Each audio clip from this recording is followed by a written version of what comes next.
Thank you. So God be glorified in my life. Ayan. So marami po tayo ngayong umaga. So maayong buntag sa inyong tanan. Ba, parang nagulat kayo, nagbibisaya ako ah. Ayan, maayong buntag sa inyong tanan. Ayan. Amen. So ako DIC AJ Velasco. Excited jud ko nga i-share ang ebanghelyo ng atong Ginoo. Andam na po ba sorry. Andam na ba mo maminaw? Amen. So, pasaylo ako kay diri lamang. Sorry, diri lang taman ang akong nahibawa na Bisaya. Sorry, nagkamali. Yan, kinakabahan. Ayan. Excited po ba tayo makinig ng salita ng Panginoon? Amen. Sa mga graduates, excited na po ba tayo graduate? Parang hindi ah. Hindi po tayo excited graduate? Ayan, amen. Excited na tayo lahat graduate. Amen. So, I would like to entitle our message for today as Raising Our White Flag. Ayan, Raising Our White Flag. So, do you believe that raising our white flag is a choice? Naniniwala po ba tayo? Sino naniniwala dito na pag tinaas natin ang ating white flag, ito ay isang desisyon? Amen, di ba? So, ano bang naiisip natin? Anong pumapasok sa isip natin kapag tinataas ang ating white flag? Ayun, tama siya. Surrender. Ibig sabihin, talo na. Parang pag may kalaban tayo, white flag, surrender na, tapos na ang laban. Pero pag tinaas natin ang ating white flag sa ating Panginoon, it means otherwise, kabaliktaran. We are now victorious dahil binibigay na natin ang buhay natin para sa Panginoon at siya na ang lalaban para sa ating buhay. Amen? Amen. So, excited na po tayo graduate. Mga graduates, ayan. Pero naaalala niyo po ba, nung simula pa lang, napapasok tayo ng college? Papasok pa lang tayo sa ating Bible school, ayan. So ako, fresh graduate lang din po ako. Kaka-graduate ko lang po last February 16, yan sa Manila.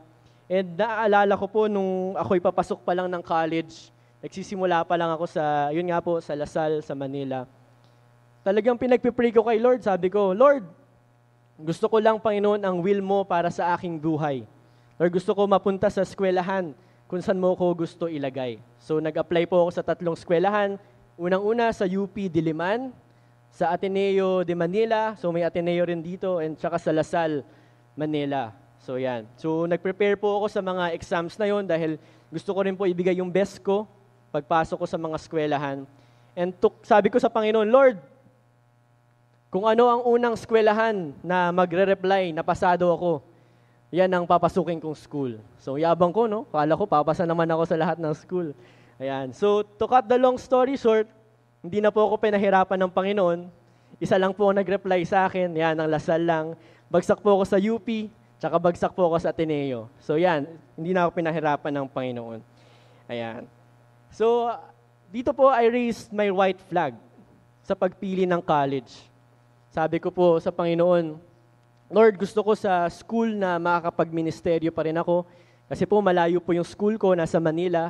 And ako po ay nasa Cavite. So gusto ko pa rin, as I go to college, makakapag-ministeryo pa rin ako sa simbahan. Makakatugtog pa rin po ako ng drums sa aming simbahan. Ayan. Pero na-realize ko na ino-honor pala ng Panginoon ang mga ganitong panalangin. So as you could see right now, nandito po ako, I'm very blessed na nakagraduate po ako ng college. Ayan, palakpakan naman po natin ng Panginoon. Amen. Ayan. So, 4.5 years po ang aking college at nandito po ako, nakagraduate. And hindi lang po yun, may bonus pa. Kuya, pakita mo nga ang aming picture ng aking daddy. Ayan, so yan po ay sa Los Angeles. Hindi po namin kotse yan. Nakipag-picture lang po kami doon. Ayan, sa susunod, yan po ay sa Alaska. So hindi po yan puting-puti po, no? So hindi po yan pulbos. Totoo pong snow yan. Di ba? Ayan, sa susunod, yan. At sa pinakahuli, yan po ang pinakamaganda dyan eh. Ayan, daddy ko. Kamukha si James Bond. Susunod, kuya. Ayan. Di ba? Ibang-iba. Yan ang panalo dyan eh. And alam nyo po, sa mga blessing na to, hindi po lahat ng graduate nagkakaroon ng ganitong experience. Nakakapunta sa abroad at nakikita kung anong meron sa labas ng Pilipinas. And hindi rin naman po kami ganun kayaman, pero hinayaan ng Panginoon na ma-experience ko yun. and isang buhay na patotoo lamang na pinagpapala ng Panginoon pag tumatayo tayo para sa Kanya. Amen? Sige, palakpakan natin ng Panginoon. So what am I pointing at here? Raising our white flag is a choice.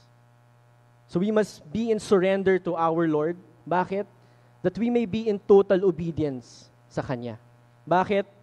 Because when we are in total obedience, talagang tuloy-tuloy ang pagsunod natin sa Panginoon, we will have a fulfilled and blessed life. Amen? Amen. So, anong pinapagawa sa atin ng Panginoon ngayong umaga, ngayong araw na to, sa mga graduates? Anong pinapagawa sa atin ng Panginoon after natin graduate? Ito ang salita ng Panginoon sa Deuteronomy 11:13-14, sabi dito. And it shall be that if you earnestly obey my commandments, which I command you today, ito ang pinapagawa ng Panginoon, to love the Lord your God and serve Him with all your heart and with all your soul, then I will give you the rain for your land in its season. So let us pray. Father in heaven, thank you for this wonderful time, Lord God. Thank you for this great morning, Lord God. Lord, thank you for this great privilege, Lord God, na hinahayaan mo ko na magsalita, Lord God, in this congregation, Lord God. Bless your people right now, Lord God. Let's just have a wonderful time in your presence, Lord God. Bless your graduates. Bless your people right now, Lord God. Open our hearts, Lord God. Open our minds, Lord God, nang marinig namin ang salita mo para sa aming buhay. Let your anointing be in this place. Holy Spirit, move in this place. We love you so much and we give you back all the glory and praise. And everybody shout, Amen. Amen. Ayan. So what do we gain when we raise our white flag? What do we gain? Anong meron kapag tinataas natin ang ating white flag? So unang-una, as we could see, firm stand through aligning with God's Word. Pangalawa, fulfillment through giving our all to Jesus. And finally, fountain of blessings and prosperity. Amen. So una-una, we get to have a firm stand through aligning with God's Word. So sa ating buhay, ano po ba ang kapangyarihan kapag meron tayong salita ng ating Panginoon sa ating buhay? Ano bang power nito? Ano ba to? Kili-kili power lang? Di ba? Hindi ito yung power na yun, di ba? Mas malakas ang power pag meron tayong salita ng ating Panginoon. Amen. So as I took up my college, unang gusto ko lang po ay mag-take ng business management. Sabi ko sa daddy ko, Dad, gusto kong pasukin lamang ang business management. Dahil may 3 bagay lang ako na gusto mangyari sa aking buhay. Unang-una, gusto kong yumaman. Sino ba gusto yumaman dito? Amen. Siyempre, lahat tayo gusto natin yumaman, di ba? Pangalawa, gusto kong maging bossing. Ayan, tulad ng aking daddy, bossing yan ng Pilipinas. Joke lang. At pangatlo, gusto kong mag-retire ng maaga. Ayan. So sinabi ko yun sa daddy ko. Pero sabi niya sa akin, anak, baka gusto mong pahirapan ng onti yung sarili mo. So sabi niya, try mo kaya yung industrial management engineering. So sabi ko, okay to ah. Mahaba yung course. Maraming masusulat sa resume. Industrial management engineering, minor in information technology. So salita pa lang, parang nakakagulat na. Pero wala lang yun. Engineering lang yan. Hindi, joke lang. So yan po ang aking pinili. So pagpasok ko po ng college, akala ko po ganun lang din kadali. Akala ko simple lang, pag-uusapan lang natin ay pera, para yumaman. Pero pambihira. Unang subject pa lang, 3 units ng algebra, tsaka 3 units ng trigonometry. Meron ba kayo nun? Wala. So ako, meron ako nun. Mahirap. Unang pagpasok ko pa lang, pambihira, bagsak na agad. Pambihira, Lord. Nagdududa na ako Lord, dito mo ba talaga ako nilagay? Iyak-iyak talaga ako, Lord. Sakit. Bagsak Iyak talaga ako. So, pero hindi po ako tumigil doon. Pinagpatuloy ko po. Pero sa mga susunod na mga subjects, mga major na namin yan, mga statistics, alam ba natin yan? Mga statistics, may hirap mong subjects. Sabi ko, Lord, ito na naman, pambihira, ayoko na. Mabagsak ako dito, so hirap, talagang pinipilit kong hindi matulog. So talagang no more nights para sa akin. Di ba? Tamang-tama yung kanta sa college. No more nights. Di ba? So, mahirap po talaga mag-aral. Talagang pipilitin ko mag-aral. Pipilitin magising para makapagtapos ng pag-aaral. And yun nga po, katulad po ng sinabi ko sa inyo, Manila, yung school ko, tapos sa Dasma po ako, Cavite. So ang papunta ko po, galing Dasma, papunta sa school, 2 hours. Wala pang traffic yun. Tapos pag pauwi, 2 hours na naman. So bali 4 hours po ang biyahe ko, papunta tsaka pauwi. So 4 hours na pagod na sa school. So sa mga situation na to talagang, sabi ko, Lord, parang gusto ko na lumipat sa subject na to. Gusto ko ng mas madali. Mas madaling na lang, course. Lord, gusto ko na lang lumipat sa mas madaling school. Ayoko na. Nahihirapan na ako, napapahiya lang ako, bumabagsak ako. Pero pag binabalikan ko ang salita ng Panginoon, pag binabalikan ko siya, sinasabi niya sa akin, anak, di ba pinag-pray mo to? Sabi ko, oo nga naman, pinag-pray ko nga pala to, nakalimutan ko na. So sinabi niya sa akin, kaya ka nandyan, nilagay kita sa Lasal, hindi dahil gusto ko lang, hindi dahil sinabi lang ng daddy ko, pero dahil nilagay ako dyan ng Panginoon. At yun ang nagpatapos sa akin ng pag-aaral, ang salita ng Panginoon sa aking buhay. Amen? Amen. So sa mga situations po na ganito, wala tayong ibang tatakbuhan, wala tayong ibang babalikan, kundi ang salita ng Panginoon para tayo'y magpatuloy. Amen? Amen. Papalakpakan nga natin ng Panginoon. Amen. Kaya nga po sabi sa Proverbs 30, verse 5, sabi dito, every word of God is pure. He is a shield to those who put their trust in Him. Totoo po ba yun na ang salita ng Diyos ay puro? Amen. Mahina. Amen. Amen. And aligning with God's word give us a firm stand. Sabihin nga natin yun, firm stand. Firm stand. Totoo yan. Pag na-align tayo sa salita ng Panginoon, matibay ang tayo natin. Bakit? Dahil ang salita ng Panginoon ay walang kamalian. Totoo po ba yun? Nagpapatunay ba yun sa ating buhay? Amen. Na ang salita ng Panginoon ay walang mali, puro ito. Kaya pag tayo ay may problema, pag may hindi pagkakaintindihan, pag binalikan natin ang salita ng Panginoon, pwede tayong umasa dito. Pwede tayong magbigay ng ating buhay sa salita ng Panginoon dahil totoo to. Hindi ito tayo ililigaw, hindi tayo ito wawalain. Amen? Amen. So bigyan ko rin kayo ng example sa aking buhay. Yun nga po, na-share po ni Pastor na ako ang nagli-lead ng musicians ministry sa aming simbahan. So glory to God po yan. Pero bago ko po pasukin ang ministeryo na yun, talagang pinag-pray ko po sa Panginoon, Lord, dito po ba ninyo talaga ako nilalagay? Sa ating pagpapastor, yan, sa aking daddy, kapag nagkukwento siya, sabi niya, Lord, dito mo ba talaga ako nilagay? So, sa atin, hinihingi talaga natin ang salita ng Panginoon para sa ating buhay bago tayo sumulong. Tama po ba yun? Tama. Amen. And bago ko po pasukin ng musicians ministry, pinag-pray ko po siya at dinala niya ako sa Psalm 23. Sabi doon, the Lord is my shepherd, I shall not be in want. So yan po yung verse, patuloy po yun. And every time na nagkakaproblema ako sa ministry, syempre, sino dito may mga hawak ng ministry? May mga hawak na simbahan. Amen. So pag tayo nahihirapan, nung nahihirapan ako, may mga issues na kailangan ayusin, ito lang binabalikan ko, Lord, dito mo talaga ako nilagay? At doon ako sinasagot ng Panginoon. And sa aming ministry din mismo, sa aming mga musikero, sa mga tumugtog kanina, so may pinangahawakan kami na salita ng Panginoon. Ito yung vision namin. Preparing this generation to set an atmosphere of worship and allowing the Holy Spirit to interfere so that the King of Glory may come in. So kaya kami tumutugtog, kaya kami nagpupuri sa Panginoon gamit ang aming instrumento, gamit itong mic, dahil gusto namin i-lead ang congregation in an atmosphere of worship sa pagpupuri sa Panginoon para bisitahin kami ng Holy Spirit at babain kami ng presensya ng Panginoon. At saan namin kukunin yun? Gawa ko lang? Hindi. Pero galing yun sa salita ng Panginoon, sa Psalm 24. Sabi doon, open you gates. Sabi doon, lift up your heads, O ye gates, lift up your everlasting doors, and the King of glory shall come in. Who is this King of glory? The Lord of hosts, He is the King of glory. Yeah. And in regards to having a firm stand, pwede natin maisip na not every individual, hindi lahat ng tao, hindi lahat ng kabataan ay may tayo, ay may tamang tayo. Why? Pwede natin sabihin na because God's word is not alive in their lives. Kaya bakit parang walang direksyon ng buhay ng mga kabataan ngayon? Di ba? Nababalitaan natin sa news, makikita natin, di ba? Ba't ganoon? Parang taliwas sa salita ng Panginoon ang buhay ng mga kabataan ngayon. And if we are asked today, mga graduates din, what is our stand? Ano ang tayo natin sa Panginoon? Ano sasabihin natin?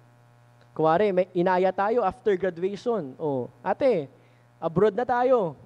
Punta na tayo sa abroad para mas magandang buhay. Di ba? Para mas pagpala na yung buhay natin. Tatanggapin na ba natin yon? O tatanungin muna natin ng Panginoon, Lord, ito ba ang plano mo para sa aking buhay? Di ba? And sa buong mundo, makikita natin, hindi rin lahat ng pastor ay may tamang tayo. Yung iba sa inyo ay magpapastor ngayon. Di ba? Pero sa iba, hindi lahat ng pastor ay may tamang tayo.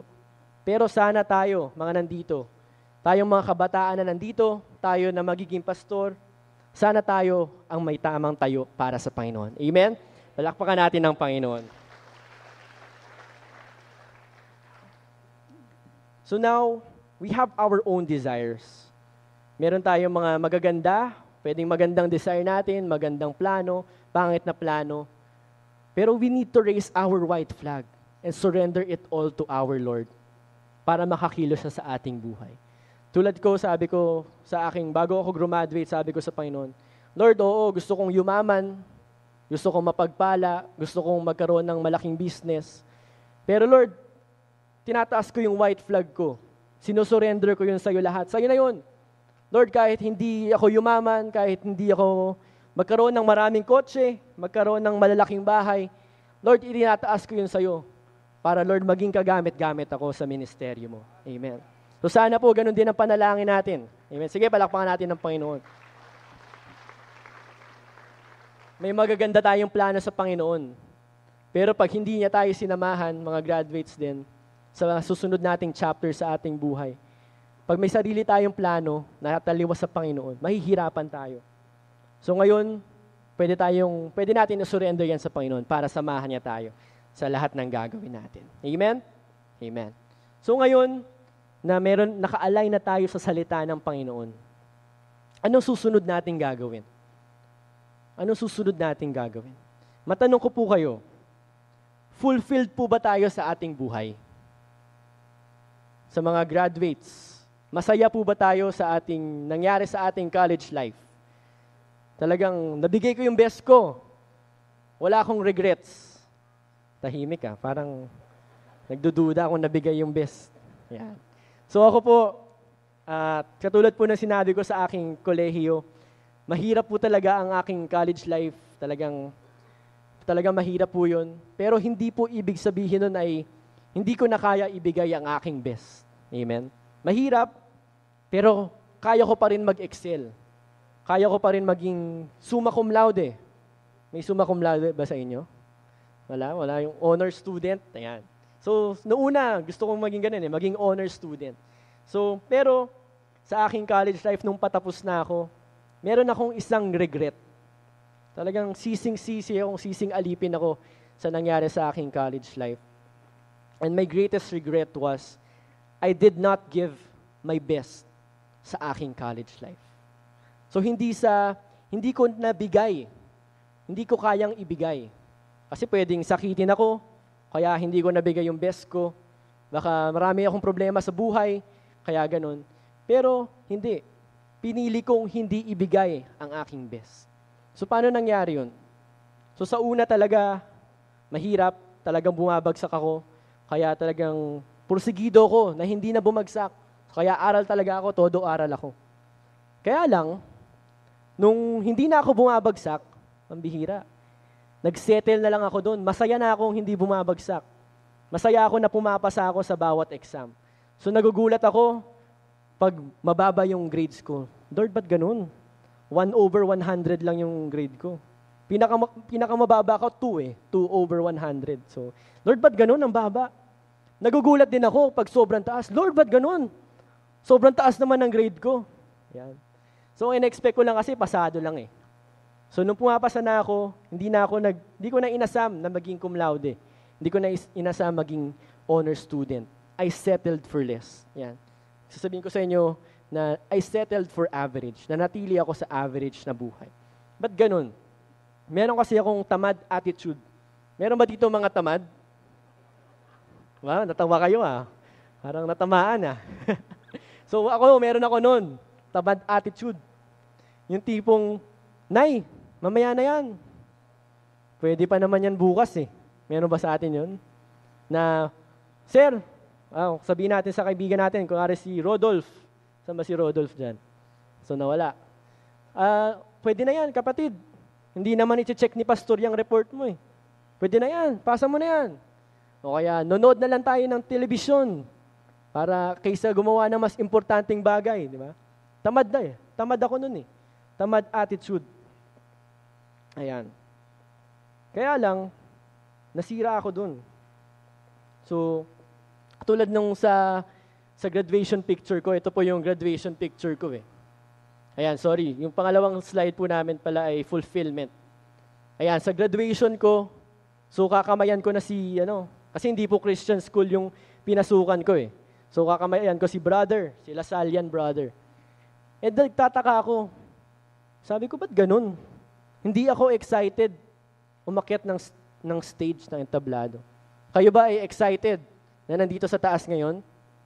Ba, hindi rin excited Ulitin kaya natin yung college natin, no? Hindi, joke lang. So hindi ako excited. Nagtataka ako, ba't ganun? Hindi ako excited nagmamarcha ako. Yan, sa mga undergraduates. Ba't ganun, hindi ako excited? Ba't hindi ako ganun kasaya? Sa pagmarcha ko, pag-akyat ko, pagtanggap ko ng diploma. So, pag uwi ko lang, doon ko na-realize, tatanong ko yung Panginoon, Lord, ba't ganun? Bakit hindi ako ganun kasaya nung aking college, yung graduation ko? Doon ko na-realize na hindi pala ako fulfilled sa aking college life. Bakit?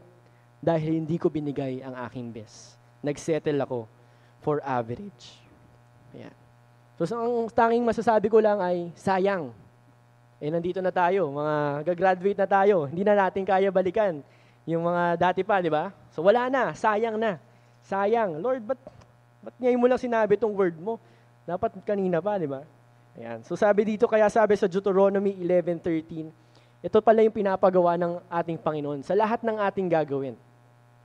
To love the Lord your God and serve Him with, mahina to love the Lord your God and serve Him with all your heart and with all your soul. So yan pala ang hinihingi sa atin ng Panginoon. Ang lahat-lahat natin. Our all, pag minahal natin siya, pag naglingkod tayo sa Kanya, we must give all our hearts and with all our soul. Yan. So just like what I have discussed kanina, nandito tayo hindi dahil gusto lang natin, di ba? Hindi tayo nandito dahil pinilit lang tayo ng ating pastor. Hindi tayo nandito dahil pinilit lang tayo ng ating magulang. Pero nandito tayo dahil nilagay tayo dito ng Panginoon. Amen? Amen. At dahil nilagay tayo dito ng Panginoon, lahat ng ginagawa natin ay para sa Panginoon. Amen? At dahil lahat ng ginagawa natin ay para sa Panginoon, karapat-dapat lang na ibigay natin yung best natin para sa Kanya. Amen? Dahil siya, binigay niya ang best niya para sa atin. Kaya tayo rin, dapat ibigay natin ang best natin para sa Panginoon. Amen?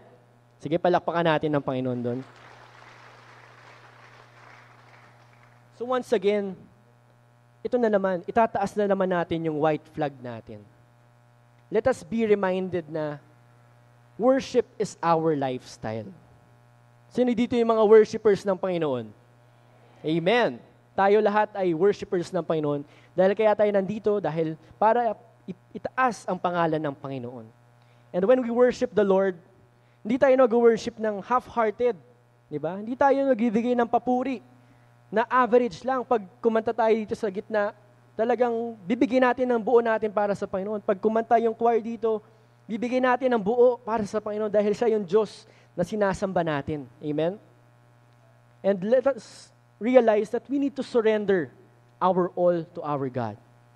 Yun yung deserve niya. Ibigay natin ang buong buo natin para sa Panginoon.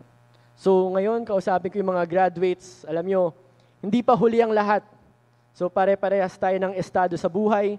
Wala pa rin akong trabaho. So kayo, wala pa rin kayong magiging trabaho. Diba? Pare-parehas tayo. Pero as we enter our new chapter sa ating buhay, this time, let us give our very best. Amen. Sa mga pastor po nandito, bigay din po natin ang ating best. As we lead our church, sa mga kabataan, as we stand up for the youth, let there be no reservations. Wala na tayong pipigil. Bigay na natin ang lahat para sa Panginoon. Dahil karapat-dapat siya bigyan ng papuri at pagsamba. Amen? Amen. Palakpakan natin ang Panginoon. And finally, ano ba ang nangyayari kapag align tayo sa salita ng Panginoon? Ano ba nangyayari? Ano rin ba nangyayari pag binibigay natin ang buong-buo natin para sa Kanya? Kaya sabi dito sa Deuteronomy 11:13-14, balikan natin ang ating unang verse. Sabi dito, "And it shall be that if you earnestly obey my commandments, which I command you today, to love the Lord your God and serve Him with all your heart and with all your soul." Ito yung salita ng Panginoon at ito yung commandment niya na ibigay ang lahat para sa Panginoon. Ano mangyayari? Sabi dito, "Then I will give you the rain for your land in its season." Kiniklaim ba natin yun? Na pagpapalain ng Davao. Amen? Pagpapalain ng buong Pilipinas. Amen? Kapag sinunod natin ang salita ng Panginoon at binigay natin ang buong buo natin para sa Kanya. Pero ano ba dito tayo nililid sa pangatlong point, fountain of blessings and prosperity. Pero ano ba tong ulan na pinag-uusapan natin dito? Ano ba tong rain na binibigay sa atin ng Panginoon? Kung sabi dito sa next verse, sa 11:14-15, yan, "Then I will give you the rain for your land in its season, the early rain and the latter rain, that you may gather in your grain, your new wine, and your oil. And I will send grass in your fields for your livestock, that you may eat and be filled." So ito yung ulan na sinasabi ng Panginoon. Hindi ito yung ulan na katulad ni Pablo. It's not the typhoons, hindi ito yung bagyo na ulan na nananira. It's not the rain that destroys, but it is the rain that restores. Ito yung binibigay ng Panginoon. It is the rain that fills us up, that blesses the people, blesses this generation, and blesses this land. Amen. So binibigay niya ang early rain and latter rain. Ano ba yung early rain? Early rain, pag tayo nagsisimula magtanim, di ba? Nagtatanim kumara tayo ng saging. Tinatanim ba yun? Di ba? Hindi ko alam eh. So, basta yun. Pag nagsimula tayo magtanim, sa lahat ng ginagawa natin, yan, may pagpapala ang Panginoon para sa atin. Uulan siya ng pagpapala. And pag tayo, ha-harvest na tayo ng saging, di ba? Durian, ha-harvest na tayo ng ganyan. Andun pa rin ang Panginoon. Andun yung latter rain na sinatawag niya. So, anong ibig sabihin nito? God will send the early rain and the latter rain. God will be with us from the start, sa simula ng ating ginagawa hanggang sa dulo, if we earnestly obey His commandments. Amen? So, hindi tayo papabayaan ng Panginoon. Kasama natin siya sa simula hanggang dulo. Basta sundin lang natin ang salita niya. Amen? Palakpakan natin ng Panginoon. Hallelujah. So, do you believe that it is our time? Sino dito yung mga kabataan? Ayun, kabataan. Si Pastor Biernes. Kabataan pa lahat tayo dito. Amen. So, do you believe that it is our time? Amen. So, it is your time. It's my time. It's showtime. Amen. Nanonood ba tayo nun? Showtime? Ayan. So, it's our time. It is our season. Ayan. Season na natin eh. Diba? Sa mga kabataan, season na natin. Ba't hindi pa tayo pumupukpok? Diba? Ba't hindi pa tayo lumulusob? It's our time. So God is really opening doors for us. God is opening windows. God is opening the floodgates of heaven for our land, for this generation. Diba? Kaya lang ano inaantay natin, diba? Ano pang pumupigil sa atin? So, sa mga pinagdaanan natin in our college life, sa ating buhay, do you really want to be blessed by the Lord? Amen. So ako, I want to be blessed by the Lord. Gusto ko mapagpala ang aking buhay. Hindi lang yung aking buhay, pero yung susunod na henerasyon. Yung henerasyon ngayon, hanggang sa susunod na henerasyon. At hindi natitigil doon, sa buong Pilipinas. Gusto ko ma-bless ang buong Pilipinas, ang Davao, ang Manila, ang lahat ng region para sa Panginoon. Kaya Lord, sabi ko, Lord, gusto ko dun sa will mo, gusto ko dun sa salita mo para maging kagamit-gamit kami para sa iyo. I want to choose to live a life in obedience in the Lord. So gusto ba natin yun, na mamuhay in obedience unto the Lord? Amen. So sana tayo yun. Kaya lang, meron mga tao na hindi yun ang gusto. They chose a life to be in disobedience unto the Lord. Katulad po nitong kaibigan ko dito, si Mark Wu. Ayan, yung naka-blue. So, medyo Chinese siya. So, intsik nga daw kami. Intsik. So, hindi ko po talaga kaibigan yan. Napanood ko lang siya sa TV. So, nagulat kayo, no? So, siya po, yung naka-blue. Siya po ay nasa trial niyan. And Mark Wu's life is, siya po ay 20 years old. So, mas bata lang sa atin ng onte. Siya po ay nag-aaral sa University of Wisconsin sa Amerika. So, magandang paaralan din yan. So, katulad din niya tayo na pag-graduate na, magtatapos na rin na school. So, parang undergraduates. Pero he is also an honor student sa kanyang eskwelahan. So, maganda raw yung records niya sa school. Kaya lang, in the year 2003, he committed triple homicide. So, nag-murder siya ng 3 tao, 3 kaibigan niya. 3 kaibigan niya, ang minurder niya. Bakit? Ba't ganun? Ano nangyari sa kanya? Nung 19 years old pala siya, nalulong siya sa gambling, sa casino. Ayan. Bata pa lang siya, ayan. Nalulong na siya sa gambling. So, nakapatay siya ng 3 dahil hindi nabayaran yung pinusta niya. Pero hindi pa natapos dito. Nung papunta na siya sa korte, yung umaga nun, nag-commit siya ng suicide. Pinatay niya ang kanyang sarili. So grabe no, ano nangyari sa kanya? Ba't ganun? Ba't ganun yung buhay niya? Pausbong pa lang, kabataan na marami pang pwedeng gawin para sa Panginoon. Ba't ganun? Patay na, dedo na. Patay na siya kaagad. So, sa tingin ba natin, pinapamuhay niya ang salita ng Panginoon sa kanyang buhay? Siyempre, hindi, di ba? Sa tingin kaya natin ay binibigay niya ang buong buo niya para sa ating Panginoon as worship to our God? Hindi rin. But most importantly, he chose a life to be in disobedience to our Lord. Yun ang pinili niyang buhay. Yun ang tinahak niya, maging taliwas sa gusto ng ating Panginoon. So tayo ngayon, anong buhay ang pipiliin natin? Anong direksyon ang pipiliin natin para sa ating buhay? Anong path? Would be the path of disobedience, wherein there is cursing, or the path of obedience, na sumusunod lang tayo para sa ating Panginoon.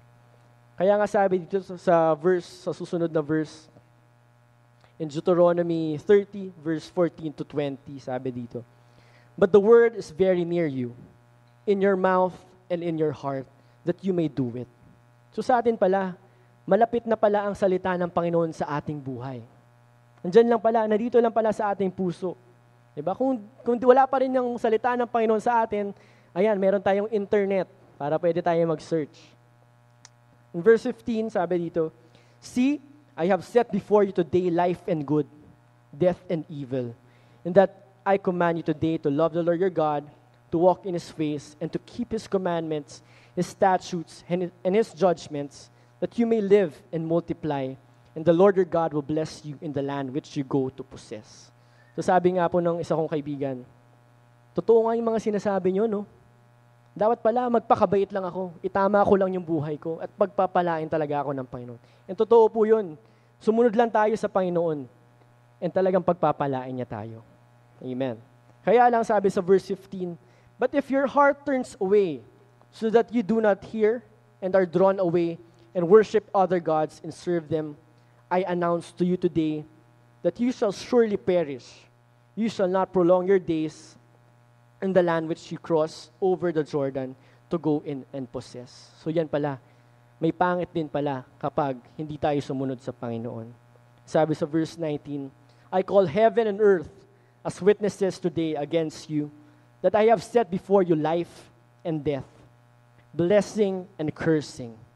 Therefore, choose life. Ayan. So yan ang sinasabi sa atin ng Panginoon. Therefore, choose life. Let's raise our white flag. Ayan. Taasan natin yung white flag natin. Lord, I surrender all. Para, Lord, mabuhay ako ng tama na nakakalugod para sa iyo. Ayan ang gusto ng Panginoon sa atin. Therefore, choose life that both you and your descendants may live, that you may love the Lord your God, that you may obey His voice, and that you may cling to Him, for He is your life and the length of your days, and that you may dwell in the land which the Lord swore to your fathers, to Abraham, Isaac, and Jacob, to give them. So God is giving us two choices lang. Dalawa lang yan. Dalawang direksyon, kanan o kaliwa. Blessing for those who are in obedience unto the Lord, and cursing, death, for those who are in disobedience unto the Lord. So anong pipiliin natin? At sabi sa salita ng Panginoon, pinapaunahan niya na tayo, therefore, choose life. Dahil yan ang kikakabuti ng ating buhay. Ayan. So sa atin, ang blessing na binibigay sa atin ng Panginoon ay hindi lang para sa ating mga career, hindi lang para sa ating mga pamilya, pero sa buong bansa rin natin. Yan ang gustong pagawa sa atin ng Panginoon. Kaya napakalaki ng pinapagawa niya. Dahil gusto niya i-bless yung land natin. Kaya sinasabi niya sa atin ngayon, therefore choose life, be in obedience to me, and I will send rain from heaven for your land, for Davao City. Yan ang gusto ng Panginoon para sa atin. Amen? Palakpakan natin ng Panginoon para dyan. So sa atin, gusto natin maging aligned sa salita ng Panginoon. Medyo mahina, ayaw ata natin. Amen? Amen. Gusto ba natin na fulfilled ang buhay natin? Amen. Gusto ba natin na blessed yung life natin? Therefore, choose life. Let us choose to be in obedience unto the Lord. And let us raise our white flags. Let us surrender our all. Bakit?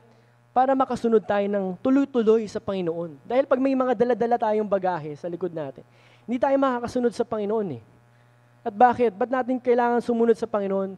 Para pagpalain niya ang ating buhay, ang ating pamilya, pati ang ating syudad, ang ating henerasyon, at ang buong Pilipinas. Amen? Amen. Palakpakan natin ng Panginoon. Hallelujah. And I would like to end here. I would like to invite you to stand up. If you're saying, the Lord, I really want to be in obedience to your word. I want to be aligned. Lord, ngayon, Lord, somehow naging taliwas ako sa gusto mo. Lord God, pero ngayon, I want to be aligned with your word. Kung anong sabihin ng salita mo, yan ang landas na tatahakin ko. May sarili akong gusto para sa aking buhay, Lord, pero sinusuko ko na yon sa iyo, Lord. Dahil gusto ko mamuhay in obedience to your word. At kung sinasabi rin natin, Lord, talagang hindi ko nabigay yung best ko eh. Lord, namuhay ako ng average lifestyle. Hindi ko binigay yung best ko, nagpipigil ako. Pero this time, Lord, gusto ko bigay na yung best ko para sa iyo.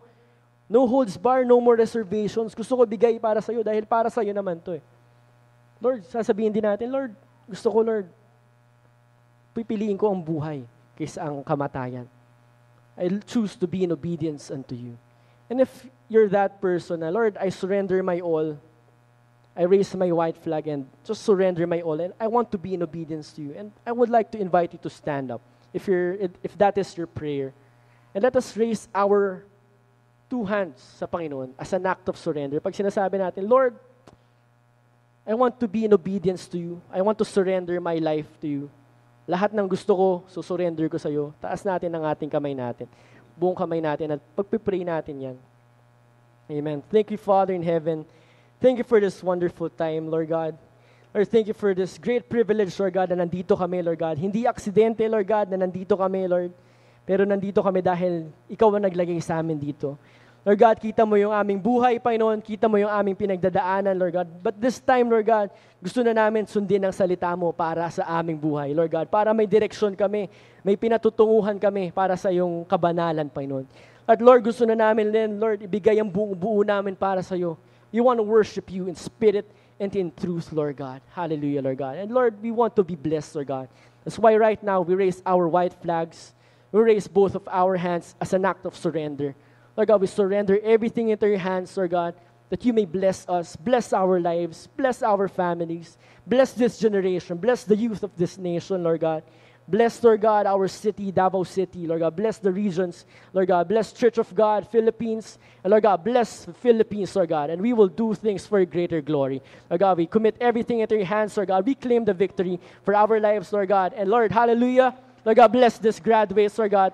Let them follow your will all the way and follow you. We love you so much, God. We commit the rest of this day to you. In Jesus Christ's mighty name. And everybody shout, amen. Amen. Hallelujah. Thank you.